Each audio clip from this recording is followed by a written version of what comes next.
Can you hear me? Hello, Mike. Does sound like we can hear you. Yeah. Hi, Mike. Great. So Hi. this is my cousin Dale, by the way, because we've spoken before, but you've never met Dale. Hi, Mike. Nice Hi, to meet Dale. you. So how are things going today then, Mike? What have you been up to? Oh, I've been teaching a class once a week at the San Francisco Conservatory, and they have a special program called TAC, Technical Applied Composition, and so it's basically composition for media and electronic composition. So it's kind of cool. It's got this vocational side, and then also a more kind of avant-garde, pushing the outer boundaries of classical composition. You know what I mean? Awesome, man. Are Um, you getting a wide range of yeah, students then, from all walks of life? yeah, yeah, and from all over the world, and they're all really pretty high level, pretty talented kids, and not just kids too. I say that, but some of them are a little older and kind of revisiting, wanting to learn, kind of broaden their education a bit, and so it's just once a week. It's like a couple hours in the morning, but I really enjoy it, and it's a good, it's always teaching someone else how to do something is a really good way to review what you do and don't know. But yeah, they just had graduation last week, and it was super awesome. John Adams was there and spoke. Um, Gave a great commencement speech. I mean, it's John Adams, so it's not to be surprised, I suppose. But yeah, it's a pretty cool scene. Yeah, that sounds awesome. I wish I could get on that course myself, to be honest. Yeah, and it just keeps getting better. Duran McDonald, who you might know from Gang, and he's worked on a lot of different games and whatnot. Kind of really was one of the first people in there putting that together. And now there's Lenny Moore and Clint Bajakian and uh, Robert Gatley's there, Matt Levine. So it's got a pretty heavy hitting crew of veteran game composers, working there. So Wow, that's it's incredible. pretty cool. Yeah. Yeah, man. Well, one thing we didn't get to talk about because we obviously went so in depth into the stuff that you've actually done is I never got to ask you a simple question like, what is your history with games? Did you have any history playing them yourself before joining Valve?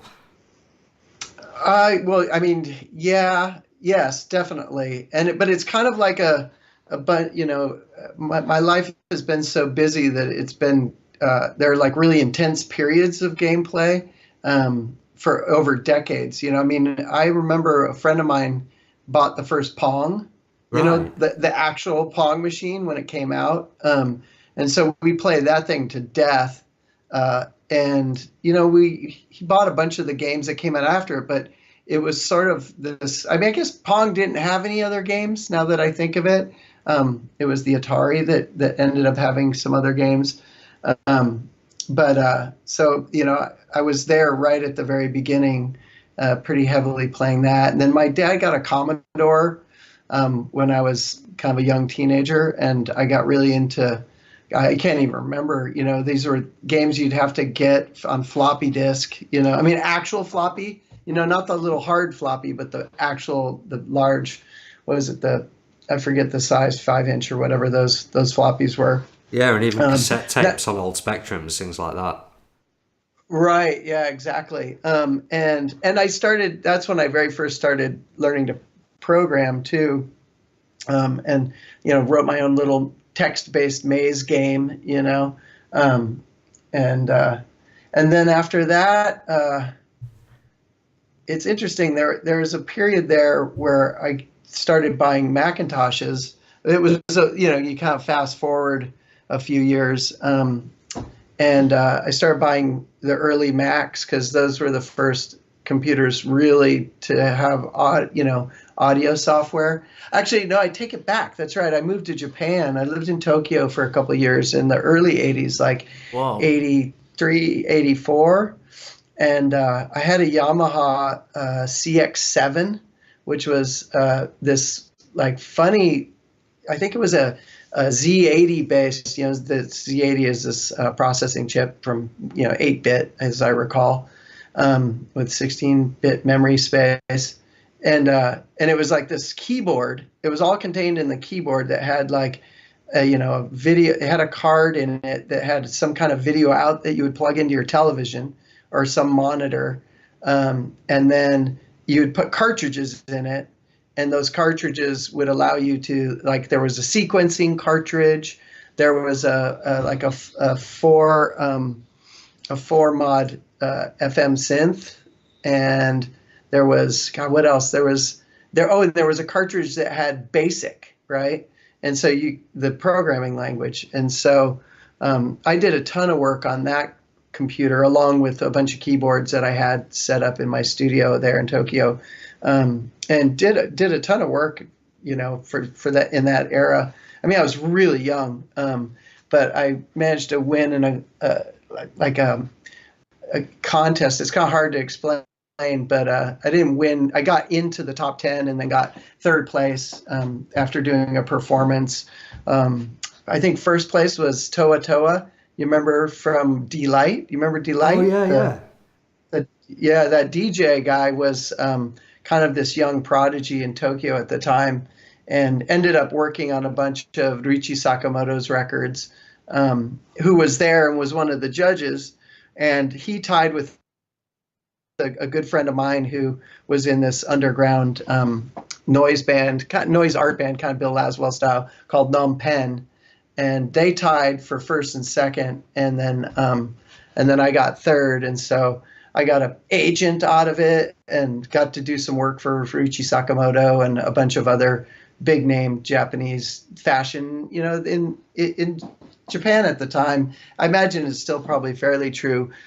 Fashion and art and kind of the avant-garde world were all intertwined, like it's sort of like that movie Lost in Translation. There'd be absolutely giant billboards of Joseph Beuys advertising whiskey. You don't get really more avant-garde than Joseph Beuys, in a lot of ways.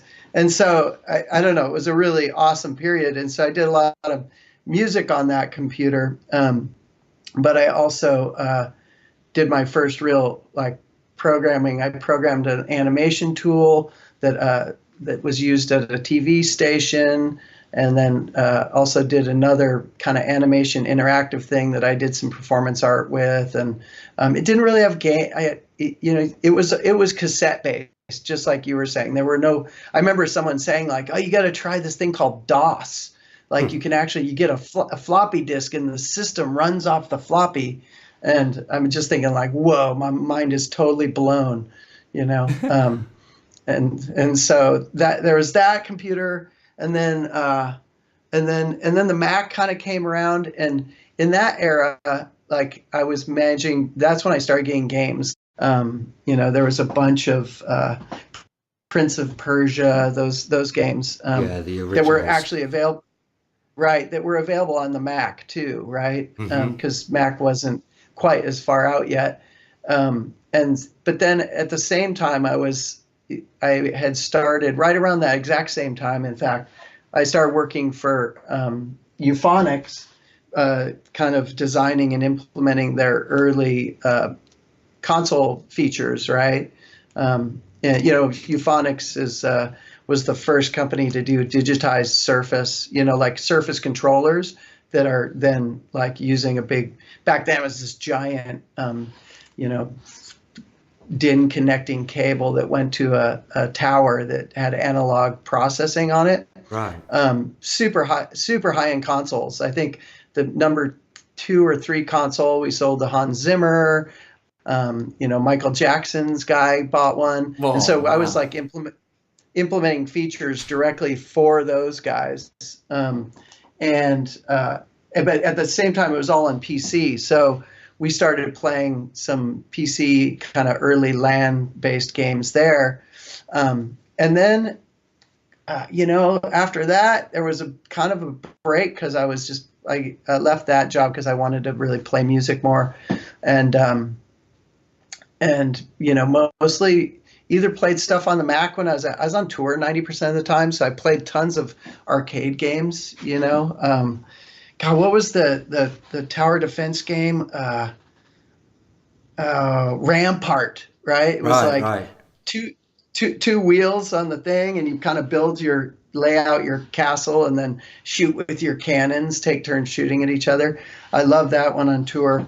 But then I bought a boat. I always had all the consoles, so I had the Nintendo one and beat Mario, whichever version it was at that time, and then got the Sega and totally beat Sonic and was totally hot on all the kung fu games. I just played those, be home off tour and video games all day. And then I'm sorry, I'm giving you the full rundown. No, this is good. And then when I started working doing animation, I started working in animation studios and ended up in film studios and whatnot.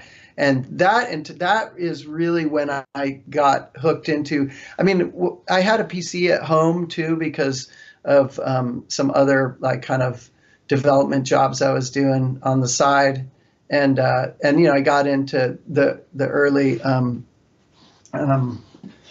the earliest, God, what was it called? The very first hallway shooter, not Doom, but That was what came to mind. Yeah, Wolfenstein? And Wolfenstein. Thank you. Yes. Jesus. So I had that when it first came out, and then right after that, I started working in studios, like in this animation studio, and we were developing a game, and so that's when I first got really exposed to like 5 o'clock rolls around, everybody turns on their game because we're all in a network, right? And so we all just start playing multiplayer, Doom and Quake and so on and so forth. And that's sort of how I got into those games, is because I worked in those sorts of studios for about 10 years. And even when we went to visit Pixar, God, it was almost 15 years ago now, Valve, I mean, those guys, Pixar, 5 o'clock, same thing.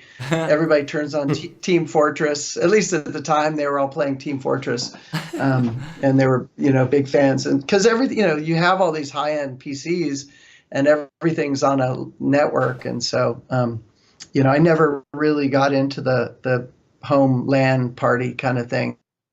Like all the Australian guys, Robin Walker and those guys used to all, drag their computers into each other's living rooms and have big parties that way.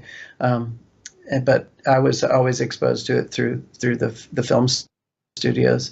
And so that kind of runs right up into Valve, so. Well, I assume he was playing a lot of Portal and stuff for work as well. Yeah. Honestly, ever since Valve, I don't play games nearly as much as I used to, oddly, because I play so much during the day and I have access to all of them. I just don't really have time. I also, had kids right around then, and, time is thin. But it's like working at a chocolate factory. You don't have the chocolate after about 2 months of working there. You're sick of it. The cobbler's son's shoes, that's not actually true. It's not. That's totally the opposite, because my kids like have access to all the newest VR gear, and they play plenty of games, Yeah. Well, I know how it is, because we do this weekly show all about video game music, and I'm obsessed with it. But at the same time, I barely play anything myself because there's so much going on in life as you get older and older. Yeah. Yeah, I mean, I really, not a week goes by that I don't like kick myself saying like, I should be playing more games. Like, there's so many good ones out there. It's just, I don't know when, because I'm also, I also just have a lot of work to do pretty much always. Yeah. So. Well, it's cool to hear that you had all the different systems and played so much different arcade stuff. And I know you're a technically minded person, and you mentioned FM synthesis when we last chatted. It's kind of an odd question, but did you ever have a preference between the different console sound chips back in those days?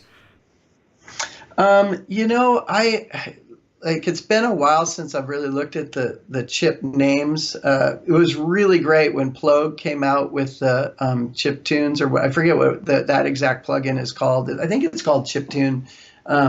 and like it's the chips have the real names and like the actual behavior and functionality of those early chips, and so I just love that. But I can't remember what they're called off right now. It's just been like my RAM has been emptied and it's been filled with other shit since then.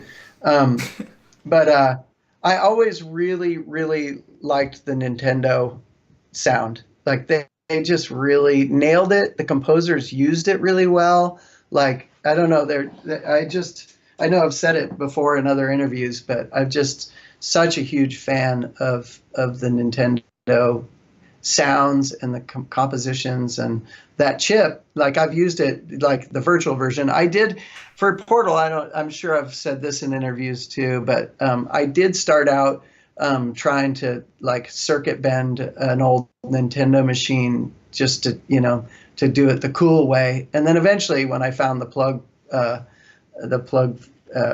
plug-in, it was just so much easier. I just don't have time to circuit bend a console just to get some weird sounds out of it. But I really am a big fan of those sounds, Yeah, I'm heavily researching all that stuff now because some of my upcoming episodes are specifically about the sound chips, so I want to get everything right. And right. I remember you saying about you using some FM synthesis in the original Portal, and back when we spoke, that sailed right over my head. But now I find that really interesting because I've been learning about FM synthesis and what it is. Even you know what it is, don't you, Dale? No. Oh, you put me on the spot now. I remember you telling me last week. If I say the word waveform, does that remind you? Yeah, one waveform to modulate another. Well done. It's right, isn't he, Mike? Yeah, pretty much. It's most basic. I lack the details. Yeah, I mean, in the old days they called it additive synthesis as opposed to subtractive, right? Because you're taking two waveforms and molting them together, basically, or many of them. It's funny. I had the original DX7 when it came out in Japan too. That was, it's kind of one of those machines that was super readily available in Tokyo. But at the time, I found it real. And like I said, I had I forget, it was like a 4 oscillator synth or FM synth that I had in the CX7. And, it even had a little graphic display. So, it kind of explained it to you. But I understood it like technically, but I could never really get it to do. I just kind of tended to use the patches that were built into it. There's a guy that lives in Seattle that a few of the guys on our team just had lunch with him. He designed the original DX7 default patches, which is that's a pretty epic, yeah, that's incredible. Tale to tell. Like, it's a pretty big deal to have done that because nobody really knew anything about. I mean, not nobody, but like in the consumer market, professional market, FM synthesis was really brand new at the time, and so. Yeah. Absolutely. Well, one last little area we'll jump into if you've got the time. Double check. Is the visual effects stuff, because when you were going over your history with playing games, you kind of covered how big your career is as well in the course of it. And you've worked on all these different visual effects for films like The Matrix, Dale, and Lord of the Rings, things like that. And it's not something we covered at all in our last chat. So, like, how did you get into that? And is there any parallel whatsoever with your music career? I mean, yes. I mean, I got into it because I had been, in this underground rock band for 10 years and had been on tour pretty much nonstop. That entire time, we were home a decent amount, but to tour 6 to 8 months out of a year is pretty grueling. And I was just sort of done with music at the moment. I just didn't I wasn't really enjoying making it as much as I had been, and kind of needed a change. And I just needed to stop being on the road, and so. I had been doing some animation. I'd been teaching myself animation when I was home. And this is really early days, like kind of mid 80s, I guess, or maybe early 90s, I suppose. I managed to find some 3D software, which was really hard to come by at the time, and was teaching myself to animate mostly because I wanted to score animations like Ren and Stimpy, that was sort of really hot at the time, and it was sort of the thing I wanted to do, but I didn't want to go out and have to get a job doing it. And so I taught myself to animate, and a friend who worked at, in San Francisco. Do you remember like MTV at all? Is that yeah. Like, I mean, right? Well, that's our generation totally, I think. Yeah, we're the early 90s babies. Yeah, so you remember Liquid Television? Well, I don't know if that's a bit before our time. Okay, so it was like this animation program, like a show. And, Eon Flux was a really big one. I actually do remember this now. You have jogged a memory, yeah. Right, and so MTV had this, this show, I think it was Sunday nights or whatever, that, played these crazy ass underground, really funny and weird animated bits. And then also they had, obviously the interstitials, which were pretty famous, the short little 5 to 15 second snippets, right? Mm-hmm. And the company that made all of those animations was called Colossal Pictures, and they were in San Francisco, down in the Dogpatch area. And because I basically lived and breathed the underground of San Francisco during those decades, most of the people who worked there were good friends of mine. That we were all at the same parties, and they all came to our shows and whatnot. And so a friend who was a producer there was coming over for dinner one night, and I had been working on my animation, just because I was off tour and so didn't have anything else to do. And she happened to walk in and saw it and was like, "Holy shit, do you want a job?" Like, and I was still in the band at the time, and I was like, "No, I don't want a job. Like, I enjoy doing this. If I get a job, it'll ruin it, And so it didn't, really talk about it much after that for about a year or so. And then when the band sort of decided to call it quits, or at least stop, we never really quit, but we did stop for sure. I gave her a call, and I'd swear within like 2 weeks I had a job at an animation studio, not Colossal Pictures. It was one called Protozoa that was an offshoot from Colossal Pictures. Colossal kind of folded right around then and broke off into 3 different studios, if I recall correctly.